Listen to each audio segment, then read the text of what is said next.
आज का हमारा टॉपिक है वैद्युत द्विध्रुव के कारण विद्युत क्षेत्र की तीव्रता। ये जैसे कोई वैद्युत द्विध्रुव आपका रखा हुआ है और यहाँ पर धन की ओर आवेश है, यहाँ पर ऋण की ओर आवेश है।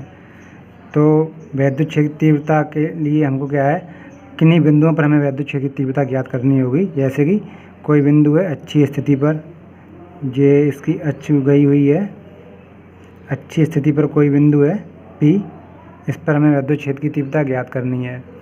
और दूसरा बिंदु हमारा दिया होगा नक्ष पर, जैसे कि इसका केंद्र ये है और कोई वैद्युत द्विध्रुव है, तो क्या होता है कि इसकी टोटल लंबाई कितनी होती है 2L। तो ये इसका मध्य बिंदु है, इसके इस तरफ लंबाई रह जाएगी L और इस तरफ लंबाई होगी L। तो नक्षीय स्थिति पर कोई बिंदु हम जैसे लेते हैं P, तो यहाँ पर हमें वैद्युत क्षेत्र की तीव्रता ज्ञात करनी है। और तीसरा बिंदु होता है कि कहीं पर भी ले लिया जाए कोई बिंदु P, जैसे मान लिया यहाँ पर ले लिया, तो ये मध्य बिंदु से थीटा कोण बनाता है। तो यहाँ पर हमें क्षेत्र की तीव्रता ज्ञात करनी होगी। अब ये थीटा जो है वेरिएबल है, इसका मान 0 से 360 कुछ भी हो सकता है। तो ये जो यहाँ पर वैल्यू निकल के आएगी, ये इसके व्यापक समीकरण होगी, जिसकी सहायता से हम किसी भी बिंदु पर, चाहे वो अक्ष पर हो या निरक्ष पर हो या किसी अन्य बिंदु पर हो, वैद्युत क्षेत्र की तीव्रता ज्ञात कर सकते हैं। तो अब आप वैद्युत बल रेखाएं पढ़ी होंगी, तो आप वहाँ पर देखेंगे कि वैद्युत बल रेखाएं क्या है, धन की ओर आवेश से निकलकर ऋण की ओर आवेश पर पहुँचती हैं इस प्रकार से। तो वैद्युत द्विध्रुव के कारण किसी बिंदु पर वैद्युत क्षेत्र की तीव्रता की दिशा हम कैसे निकालेंगे। वैद्युत क्षेत्र की तीव्रता द्विध्रुव में ऋण आवेश से धन आवेश की ओर होती है। तो अगर निरक्ष पर कोई बिंदु स्थित है, तो वैद्युत बल रेखा की सहायता से देखेंगे कि उसकी जो दिशा है इस प्रकार से होगी।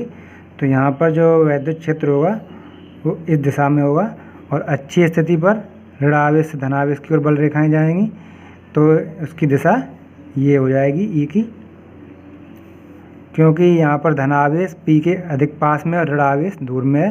तो धन आवेश का प्रभाव अधिक रहेगा, जिसके कारण धन आवेश की दिशा में इस पर वैद्युत क्षेत्र की तीव्रता लगेगी।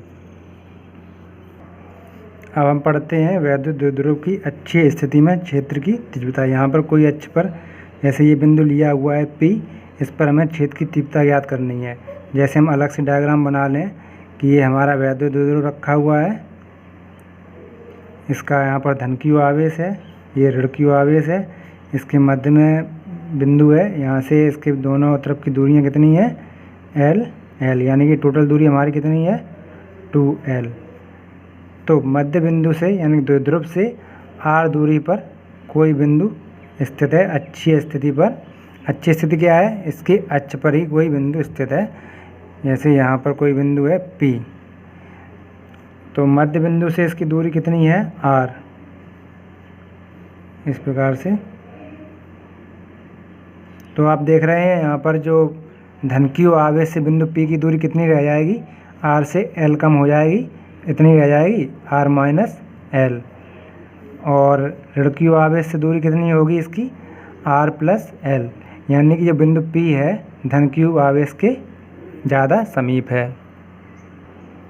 अब हम भाषा में लिखते हैं कि कोई वैद्युत द्विध्रुव परिभाषा क्या होती है, जिस पर एक धन आवेश और एक ऋण आवेश एक दूसरे से अत्यंत अल्प 2L दूरी पर उपस्थित हों। तो किसी वैद्युत द्विध्रुव से R मीटर की दूरी पर हमें वैद्युत क्षेत्र की तीव्रता ज्ञात करनी है। माना एक वैद्युत द्विध्रुव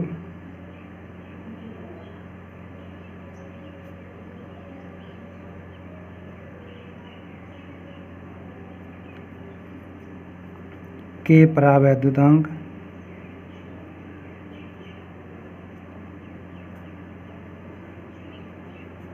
वाले माध्यम में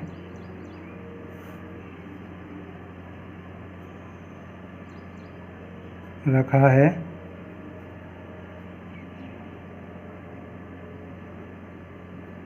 जिससे अक्षीय स्थिति में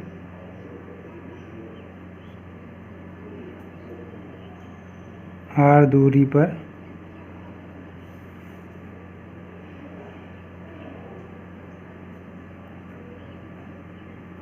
कोई बिंदु P है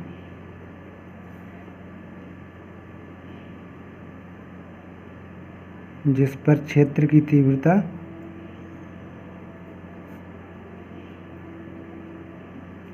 ज्ञात करनी है।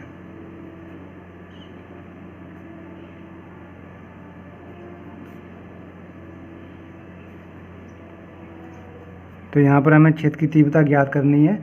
तो हम मान लेते हैं कि धन q आवेश के कारण इस पर क्षेत्र लग रहा है E1, जो किस दिशा में होगा, बल रेखाओं समझते हैं, दूर की ओर होगा,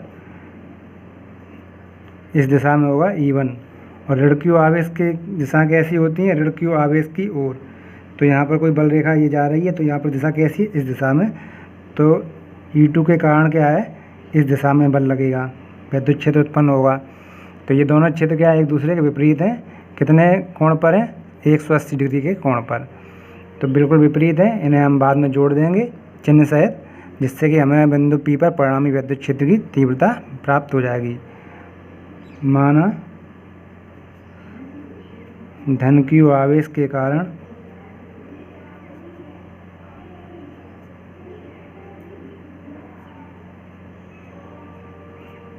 क्षेत्र की तीव्रता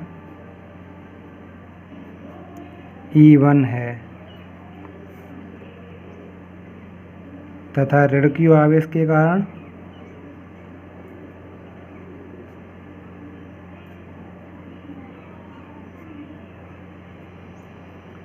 क्षेत्र की तीव्रता E2 है। तब धन q आवेश के कारण क्षेत्र की तीव्रता कारण E1 हमारा कितना हो जाएगा, 1/4 पाई एप्सिलॉन 0 के, यहाँ के परावर्तांक है। क्या होता है, आवेश कितना है हमारा, धन q अपॉन दूरी का वर्ग। दूरी कितनी रह जाएगी हमारी, r-l, दूरी का वर्ग r-l का स्क्वायर। ये क्या है, धन q आवेश के कारण बिंदु P पर विद्युत क्षेत्र की तीव्रता E1 है इस दिशा में, और ऋण q आवेश के कारण क्षेत्र की तीव्रता E2 वो कितनी हो जाएगी, 1/4 पाई एप्सिलॉन 0 के, क्योंकि माध्यम समान है, आवेश की मात्रा भी समान होती है विद्युत द्विध्रुव में, सिर्फ चिन्ह बदल जाते हैं। अब ये दूरी क्या है, r, और ये l इतनी यहाँ पर बढ़ती है, तो कितनी हो गई, r+l का स्क्वायर। अब चूँकि इनके चिन्ह विपरीत हैं, तो परिणामी क्षेत्र की तीव्रता कैसे निकलेगी, इन्हें हम जोड़ देंगे। ये हमारी परिणामी क्षेत्र की तीव्रता E है, तो E कैसे निकल के आएगी, क्योंकि ये सदिश राशि है, E = E1 + E2 सदिश हैं, सदिश विधि से जोड़ा जाएगा। क्योंकि ये इनके बीच में कोण था 180, तो ये में क्या है, इन्हें आपस में घटा दिया जाएगा। तो इनकी वैल्यू पुट करते हैं, E = 1/4 पाई एप्सिलॉन 0 के, E1 कितना था, q/r-l का स्क्वायर, और जो E2 है ये इसकी दिशा विपरीत थी 180 डिग्री के कोण पर, तो -1/4 पाई एप्सिलॉन 0 q/r+l का स्क्वायर। इन्हें जोड़ दें तो क्या निकल के आता है, q/4 पाई एप्सिलॉन 0 के 1/r-l का स्क्वायर -1/r+l का स्क्वायर = q/4 पाई एप्सिलॉन 0 के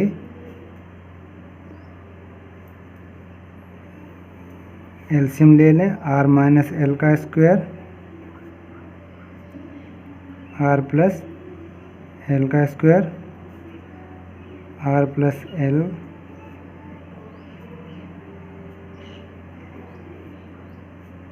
इन्हें सरल करने के बाद हमें मिलेगा क्यू अपॉन 4πε0 के R square plus L square plus 2RL minus R square minus L square plus 2RL upon R minus L का स्क्वायर आर प्लस एल का स्क्वायर बराबर क्यू अपॉन 4πε0 के 4RL upon R minus L का square R plus L का square. चूँकि R जो दूरी है बहुत अधिक थी, एल दूरी क्या है, वैद्युत द्विध्रुव की जो दूरी संपूर्ण दूरी होती है 2L, और वैद्युत द्विध्रुव क्या होता है, बहुत छोटा होता है, एंगस्ट्रॉन में इसकी वैल्यू होती है। तो आर के सापेक्ष एल क्या है, बहुत कम है, तो हम एल को यहाँ पर छोड़ देंगे और यहाँ पर जो हमारा बन के आएगा इसे इस प्रकार से लिख लें 4Q के बाद L, बाद में हम R लिख लेते हैं, क्योंकि जो वैद्युत द्विध्रुव का आघूर्ण होता है, द्विध्रुव का आघूर्ण वो P से प्रदर्शित करते हैं, कितना होता है 2QL। तो यहाँ पर 4QL है, तो 4QL के बराबर हम क्या लिख देंगे, 4QL के बराबर लिख देंगे 2P। और जब R की वैल्यू L से बहुत अधिक है तो L को हम छोड़ देंगे, तो अपॉन में क्या रह जाएगा 1/4πε0 के, तो R square into R square यानी कि R की पावर 4। इस R से एक R कट जाएगी और 4QL की जगह पर हम 2P रख देंगे, तो क्या आएगा हमारा 1/4πε0 के 2P अपॉन RQ। तो ये हमारे अच्छी स्थिति पर कोई बिंदु P है, उस पर विद्युत क्षेत्र की तीव्रता ज्ञात होती है, जिसकी दिशा क्या होती है, धन आवेश से दूर की ओर। यानी कि अच्छी स्थिति में विद्युत द्विध्रुव के सापेक्ष लें, यहाँ पर ऋण की ओर आवेश था, यहाँ पर धन की ओर आवेश है, तो इसकी दिशा कैसी होती है, ऋण से धन की ओर, यानी धन से दूर की ओर। इस दिशा में परिणामी विद्युत क्षेत्र हमें मिलेगा बिंदु P जैसे यहाँ पर दिया हुआ है, और ये हमारा विद्युत द्विध्रुव है, तो ऋण से धन की ओर इस दिशा में हमें प्राप्त होगा। विद्युत क्षेत्र का मात्रक क्या होता है, न्यूटन पर कूलाम। किससे निकल के आता है, F = QE जो सूत्र है हमारा, तो E = F/Q। F की वैल्यू मात्रक होता है न्यूटन, Q का होता है कूलाम, तो क्या हो गया न्यूटन अपॉन कूलाम। इसकी वैल्यू तो आपको याद ही होगी 1/4πε की 9 × 10⁹ और इसका जो विमीय सूत्र है वो